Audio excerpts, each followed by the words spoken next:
Agora, bora falar um pouco sobre a montagem de um portfólio. Tem duas principais características que seriam os portfólios físicos, aqueles palpáveis, né, tipo livros e coisas impressas, e os digitais também. Então, vou mostrar algumas características e até para você conseguir decidir se você vai fazer os dois ou se vai optar por um ou por outro. Cada um deles tem as suas características e pode determinar se você realmente precisa dos dois ou precisa de um ou outro.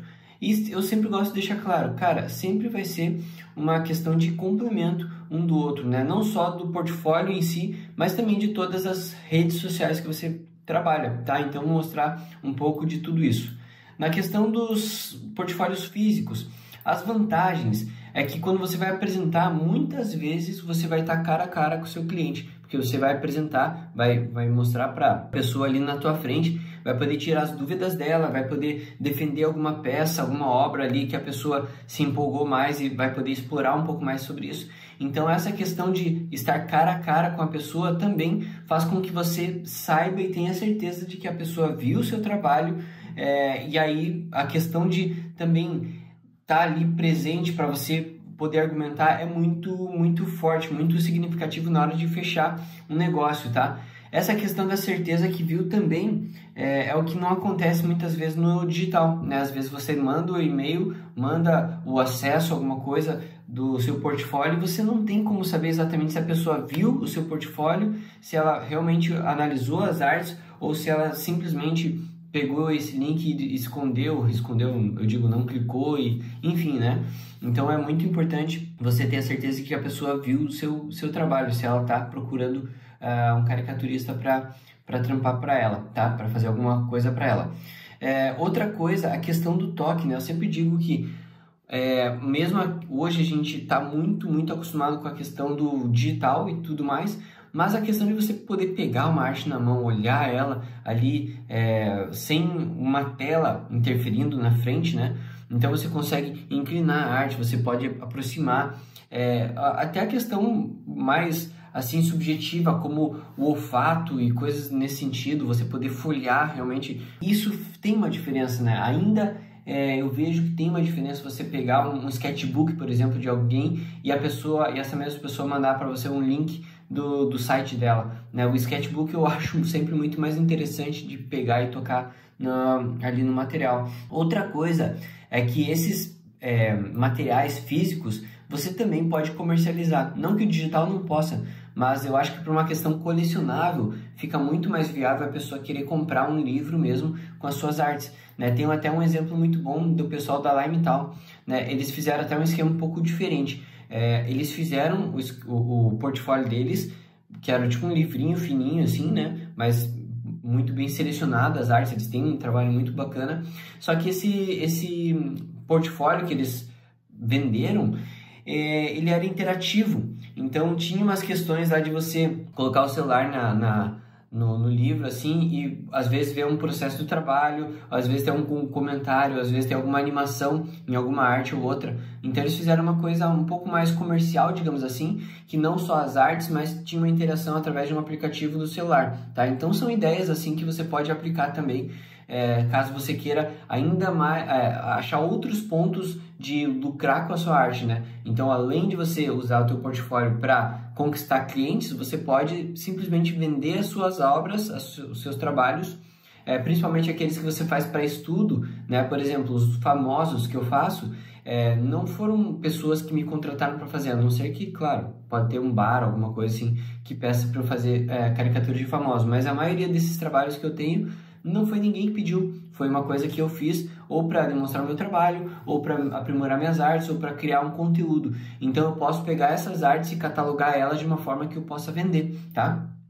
Desvantagens do físico é que ele é um pouco mais trabalhoso para você atualizar. Então, de tempos em tempos, eu recomendo que você atualize o seu portfólio, mas quando ele é físico, ele vai envolver uma grana também, né? Então, ele é muito mais caro, tanto para produzir quanto para divulgar, mas se você quiser fazer em larga escala, né, como é o caso de fazer um artbook comercializável, assim, claro que ali você vai ter um retorno sobre esse investimento, mas muitas vezes você realmente vai querer fazer alguns modelos para deixar em alguns pontos estratégicos.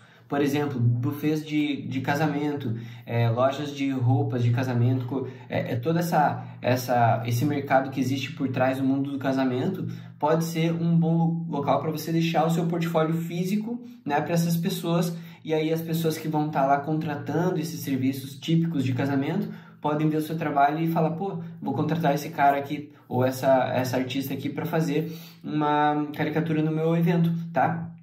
Então, acaba que a divulgação também pode ser um pouquinho mais cara, também assim como o custo de produção. E ele se torna também um pouco mais perecível, né? A ponto de que um portfólio que você lance hoje, pode ser que, se você imprimiu e tudo mais, deixou ele bonitinho, às vezes até encadernou e tal, pode ser que daqui 1 ano ou 2 anos esteja completamente defasado, tá? Então, com artes já que estão muito abaixo do nível que você está produzindo no momento atual. Então, ele pode se tornar um portfólio perecível, tá? É uma das desvantagens. Agora, com relação às características de montagem, pode ser aquelas pastas, né? Aquelas pastas plastificadas, assim, só que até eu coloco aqui um cuidado, né? Porque essas pastas plastificáveis, geralmente o plástico ele fica um pouco velho com o tempo, ele fica um pouco embaçado, né? Aquele plástico já não fica tão transparente, tão bonito quanto era no começo. E assim, o próprio plástico ele pode ficar um pouco amassado, o que prejudica a leitura da sua arte, né? Então, se você colocar a tua arte ali embaixo desse plástico, pode ter certeza que as cores não vão estar tão vivas, talvez até o traço não esteja tão nítido quanto se você tirar do plástico, tá? Pode ser com plástico, mas sempre com um cuidado muito absurdo para ter uma vida um pouco mais duradoura essa pasta de portfólio. Uma vantagem de ser pasta, né, que você pode trocar essas artes com o tempo, beleza? Pode ser encadernado também. Você acaba melhorando a apresentação, porque o plástico é aquela coisa que fica um pouco ruim, né?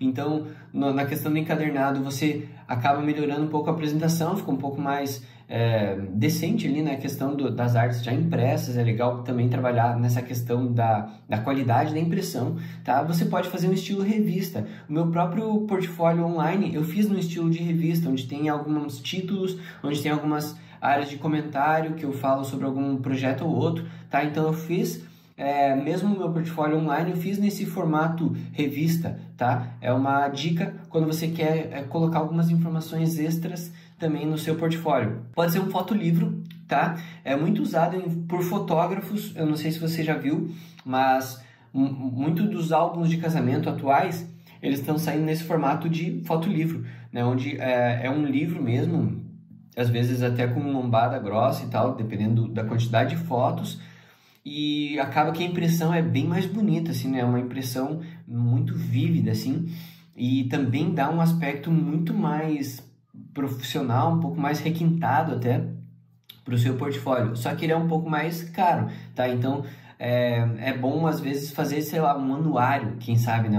As produções do ano, e por todo um ano aquele fotolivro, digamos assim, vai ser o que vai representar o seu trabalho, tá? Então é uma ideia também, beleza, que você pode aplicar na hora de montar o seu portfólio, tá? Aqui eu coloquei 10 artes em média, mas eu posso estender até umas 20 artes, né? Porque na caricatura, diferente de outros tipos de arte, você muitas vezes vai bater o olho, vai ver, já identificar a pessoa e já vai passar para o próximo, tá?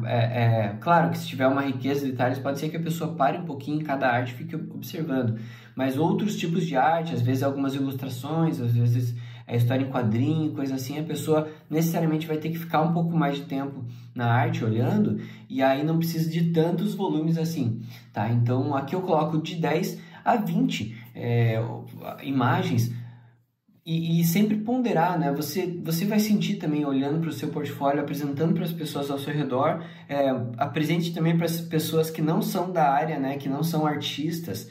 Então, às vezes, um parente seu, um irmão, uma tia, uma mãe, sei lá, alguém que não seja do mundo da arte, mostre e veja qual que é a reação delas com a apresentação do seu portfólio, para ver se está muito longo, se está muito curto, aí você vai sentindo também, tá? E uma dica extra, não fique mudando a orientação da página. O que significa isso? A questão de você fazer uma montagem que vai intercalando entre retrato e paisagem, né? Então imagine que você está vendo assim o portfólio físico, tá aqui, você vai folhando, daí peraí, agora tá assim a arte. Ah, tá. Daí você folha de novo, opa, agora voltou para cá. Daí folha de novo, opa, agora tá desse lado, sabe? Então isso atrapalha muito a leitura. Tente deixar uma seção onde vai estar tudo em retrato, daí se tiver alguma arte que vai estar em paisagem, né, você pode colocar assim, se for, por exemplo, em pasta, né, que você não vai necessariamente rotacionar para encaixar num layout, e sim vai deixar a arte inteira ali. Então, a partir do momento, todas as outras vão ser no formato paisagem, tá? Então, eu aconselho que faça isso, não fique intercalando para não ficar tipo aquela coisa meio ruim de ver, beleza? Mas pensando na experiência da pessoa que está vendo o seu portfólio, beleza? No próximo vídeo, a gente vai ver as características do portfólio digital.